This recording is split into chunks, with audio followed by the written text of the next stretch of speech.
Assalamualaikum warahmatullahi wabarakatuh. Yang saya hormati Bapak Fajar dan juga Bapak Irwan selaku dosen pengampu pengantar model matematika dan teman-teman yang saya sayangi. Pada kesempatan kali ini saya Wika Asriat Rahmah dari kelompok 1 akan menyampaikan hasil diskusi dari kelompok 1 yaitu mengenai pemodelan dampak virus K-pop di Twitter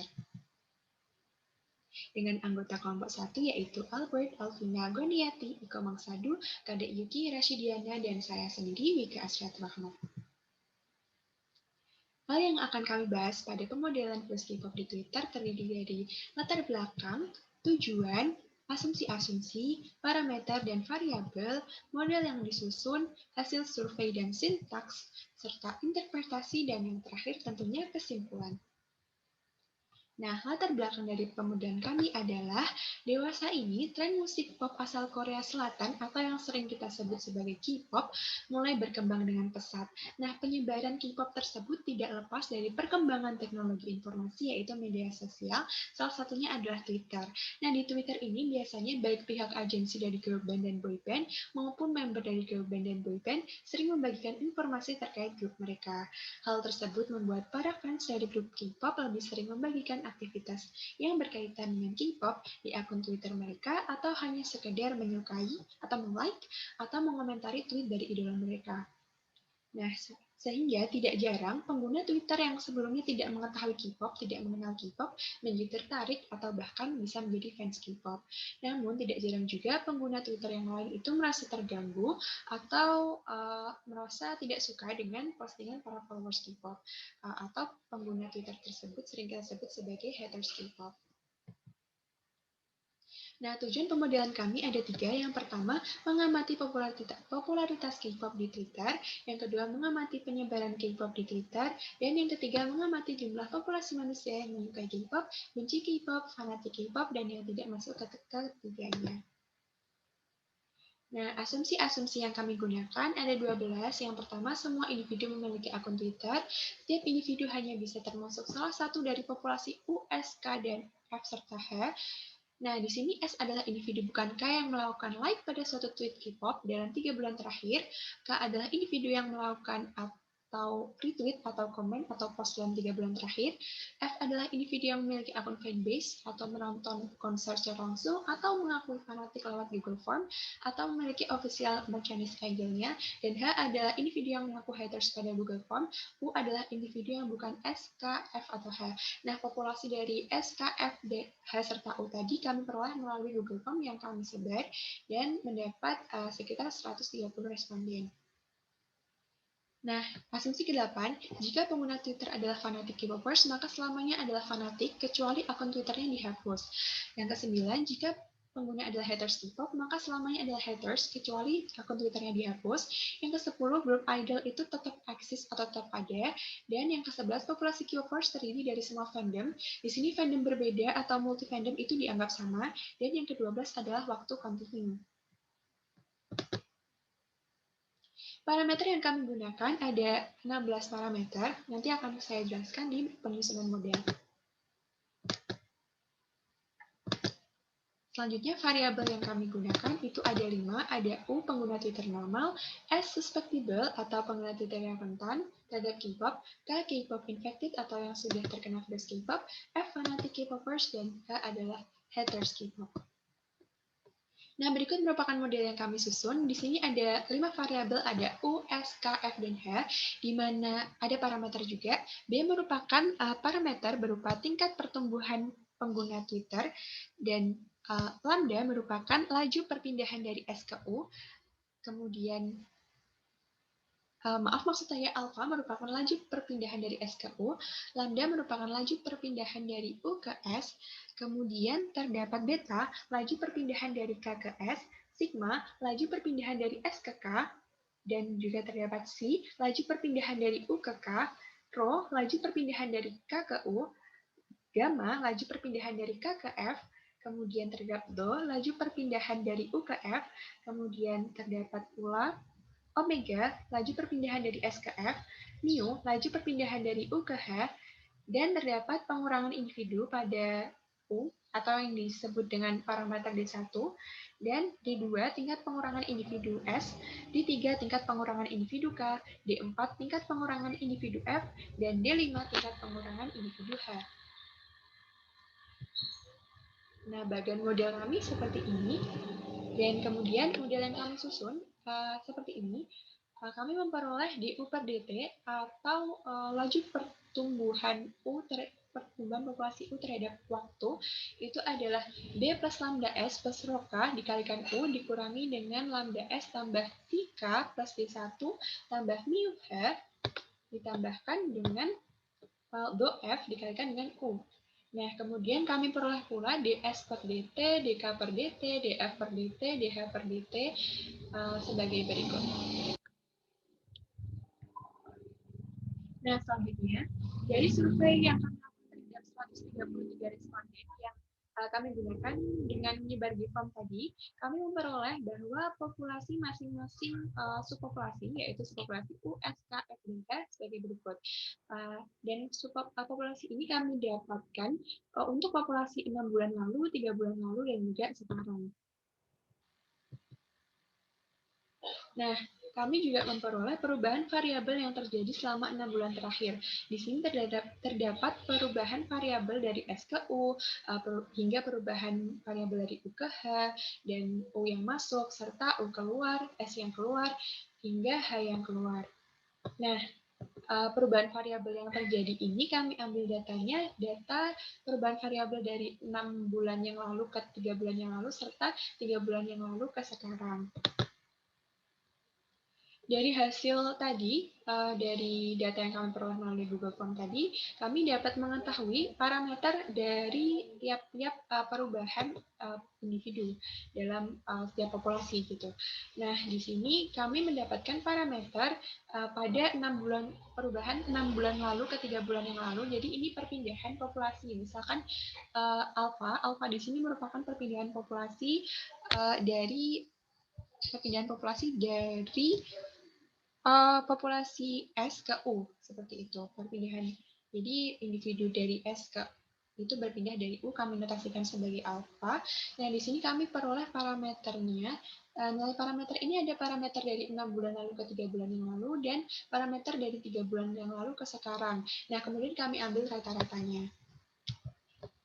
Selanjutnya, setelah diperoleh rata-rata parameter tadi, kami menggunakan MATLAB. Kami inputkan terlebih dahulu, ini sintaksnya, kami inputkan terlebih dahulu parameter-parameternya. Di sini ada B, alfa, hingga D5. Kemudian di sini T parameternya kami gunakan 60. Dan kami peroleh pula hasil-hasil dari variabel-variabel yang kami inputkan. Nah, kemudian kami plotkan hasilnya. Dan kami masukkan model yang kami gunakan. Contohnya seperti ini. Untuk memperoleh DU per DT, kan tadi kami gunakan B plus alpha S plus rho K dikalikan U minus lambda S ditambah si K tambah D1 tambah mu H tambah D1F dikalikan dengan U. Nah, di sini nanti akan kami peroleh DU per DT. Nah, selanjutnya dari MATLAB ini juga kami bisa memperoleh grafik dari perubahan pertumbuhan tiap populasi. Nah, berikut merupakan grafiknya. Di sini grafik merah atau kurva merah merupakan U atau pengguna Twitter yang normal, dan grafik biru merupakan S, pengguna Twitter yang rentan terhadap K-pop. Hitam merupakan pengguna Twitter yang sudah menjadi K-popers. Hijau merupakan fanatik K-pop, dan kuning merupakan haters K-pop. Nah, dari Google Form tadi kita peroleh dengan nilai awal U sama dengan 51, S sama dengan 22, K sama dengan 22, F sama dengan 17, dan H sama dengan 1. Kami memperoleh dari kurva ini dengan periode T sama dengan 60, atau dalam waktu 15 tahun, kami peroleh bahwa yang pertama, pertumbuhan populasi pengguna Twitter normal atau U itu bersifat fluktuatif. Artinya, populasi U itu mengalami kenaikan dan penurunan, dengan populasi maksimal itu mencapai 76 pengguna pada saat T sama dengan 48, yaitu setiap 12 tahun sekali. Nah, kemudian pertumbuhan populasi pengguna Twitter yang rentan terkena virus K-pop atau S itu mengalami penurunan. Nah, di sini digambarkan sebagai kurva biru mengalami penurunan hingga populasi mendekati 0, sehingga dapat dikatakan bahwa semakin lama populasi akan punah.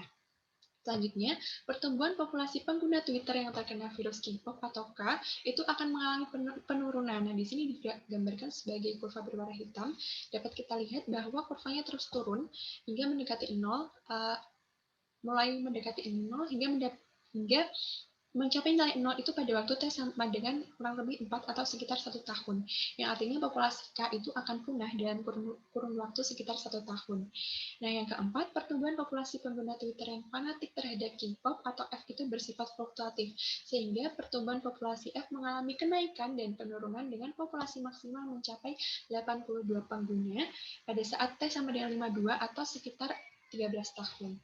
Dan yang terakhir, populasi pengguna Twitter yang benci terhadap K-pop atau yang tersebut sebagai haters K-pop di sini digambarkan dengan H atau kurva kuning bersifat fluktuatif, yaitu mencapai kenaikan dan penurunan dengan populasi maksimal mencapai 8 pengguna pada saat T sama dengan 52 atau kurang lebih 13 tahun.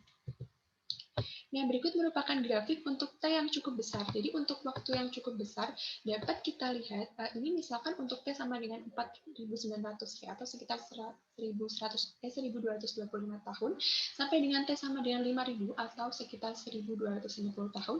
Di sini kita peroleh bahwa kurva merah ini merupakan pengguna Twitter yang normal akan tetap tinggi dan kurva kuning ini merupakan haters K-pop ini ternyata semakin tinggi dan kurva hijau atau merupakan fanatik K-pop ternyata akan semakin menurun dan terkalahkan oleh haters K-pop. Nah, di sini pula untuk periode 0 hingga 500 atau T sama dengan 0 hingga T sama dengan 500, kami memperoleh grafik sebagai berikut. Jadi artinya untuk nilai T yang semakin besar namun masih dalam kurun 0 sampai 500 itu menunjukkan bahwa kurva yang menyatakan pertumbuhan populasi pengguna Twitter yang fanatik terhadap K-pop atau F itu bersifat fluktuatif dan berulang tiap periode T sama dengan 60, namun dengan titik maksimum lokal yang semakin menurun pada periode selanjutnya. Hal ini juga terjadi pada kurva pertumbuhan populasi pengguna Twitter yang normal. Sedangkan kurva pertumbuhan populasi pengguna Twitter yang rentan terhadap virus K-pop atau S dan yang telah terkena virus K-pop atau O terkena virus K-pop atau K akan menuju ke 0 atau mengalami kepunahan. Sedangkan kurva pertumbuhan populasi haters K-pop atau H bersifat fluktuatif dengan titik maksimum yang meningkat pada periode selanjutnya. Terjadinya interaksi antar populasi semua lima populasi ini menyebabkan populasi S dan K akan punah karena sebagian individu pada populasi tersebut ada yang berpindah ke populasi F dan U, serta sebagian kecilnya berpindah ke populasi H, sehingga populasi F dan U dominan pada awal-awal periode. Namun ternyata untuk T yang sangat besar, yaitu T mencapai 5.000, puncak populasi H pada suatu periode akan semakin naik dan puncak populasi F semakin menurun, dan hingga mengalami kepunahan, serta puncak populasi U itu akan stabil. Jadi di sini untuk T yang sangat besar hingga 5.000, populasi haters itu akan mengalahkan populasi fanatik K-pop. Nah, dari pemodelan kami bisa mendapat kesimpulan bahwa secara periodik, kepopularan K-pop di Twitter itu tumbuh secara pesat. Nah, kemudian mengalami penurunan yang sedikit lambat. Kejadian ini berlangsung secara berulang-ulang sampai dengan waktu yang sangat lama, hingga K-pop tidak lagi populer. Dapat diamati pula secara periodik bahwa penyebaran K-pop di Twitter itu awal penyebarannya akan sangat pesat, kemudian setelahnya akan menurun dengan cukup lambat. Dan periode ini akan terus berulang seterusnya sampai dengan waktu yang sangat lama hingga penyebaran K-pop itu berhenti. Serta dari pemodelan kami dapat diamati pula bahwa populasi pengguna Twitter normal itu selalu mendominasi di setiap periode mengalahkan populasi lainnya. Nah, sedangkan yang sekedar menyukai K-pop atau tadi kita notaskan sebagai K, untuk waktu yang cukup lama akan mengalami kepunahan. Akan tetapi justru pengguna Twitter yang fanatik terhadap K-pop atau tadi kita notaskan sebagai F akan bertambah besar dan bertambah banyak pada awalnya, meskipun pada jangka waktu yang cukup besar mencapai T sama dengan 5.000 tadi, eksistensi fanatik K-pop di Twitter itu menurun hingga mengalami kepunahan. Berbeda dengan populasi yang membenci K-pop atau haters, pada awalnya dia cukup kecil, tapi pada waktu yang sangat besar, yang tadi T sama dengan 5.000 tadi, hingga mencapai 1.200 tahunan tadi, eksistensi haters itu akan meningkat karena terjadi interaksi antar populasi gitu. Dan karena interaksi antar populasi itu, pengguna Twitter yang rentan atau S dengan kelompok populasi lainnya semakin lama akan mengalami kepunahan ternyata karena populasi S itu berpindah ke populasi pengguna Twitter normal, fanatik, dan ada juga yang berpindah ke populasi yang membenci K-pop. Seperti itu. Nah, demikian presentasi dari saya terkait dengan pemodelan virus K-pop di Twitter. Terima kasih atas perhatiannya. Mohon maaf bila ada kesalahan. Wassalamualaikum warahmatullahi wabarakatuh.